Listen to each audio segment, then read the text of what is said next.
বাংলাদেশের কোটি মানুষের প্রত্যাশা ইসলামী দলগুলো একসাথে দেশ পরিচালনা করুক। দেশের প্রায় ৮০% মানুষ এখন ইসলামিক দলকেই ক্ষমতায় চায় বলে মন্তব্য করেছেন বাংলাদেশ খিলাফত আন্দোলনের কেন্দ্রীয় আমির শাইখুল হাদিস আল্লামা হাবিবুল্লাহ মিয়াজি। কোটি কোটি মানুষের প্রত্যাশা ইসলামী দলগুলো একসাথে থাকুক এবং একসাথে নির্বাচন করুক, একসাথে মিলে রাষ্ট্র পরিচালনা করুক, এটা বাংলাদেশের মানুষের প্রত্যাশা। সেই হিসাবে আমরা ভাঙ্গার চিন্তা ভাবনা তো করিই নি, আজ পর্যন্ত শুনিও নেই। আমরা তো মনে করি ৮০ থেকে ৮৫% লোক মনে করে এখন ইসলামী দলগুলো পরিচালনা করুক রাষ্ট্র।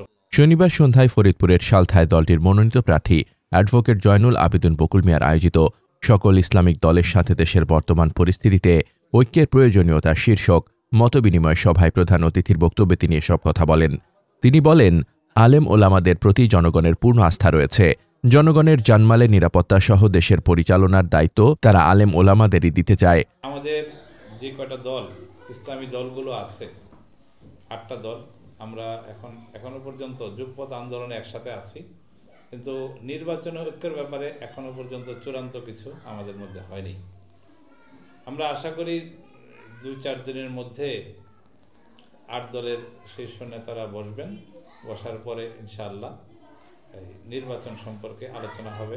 পরবর্তীতে আল্লাহ তাআলা যদি ইসলামী এই দলগুলোকে রাষ্ট্র পরিচালনার সুযোগ দেন, কিভাবে চলবে রাষ্ট্র, এই দলগুলো কিভাবে রাষ্ট্র চালাবেন, এটার একটা রূপরেখা বা সুন্দর একটা আলোচনা ইনশাআল্লাহ আমরা মিডিয়ার সামনে প্রকাশ করব।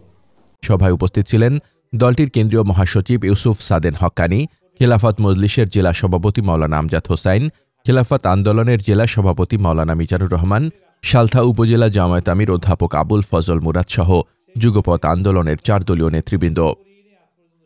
মোহাম্মদ শামীম রেজা, দৈনিক খোলা চোখ।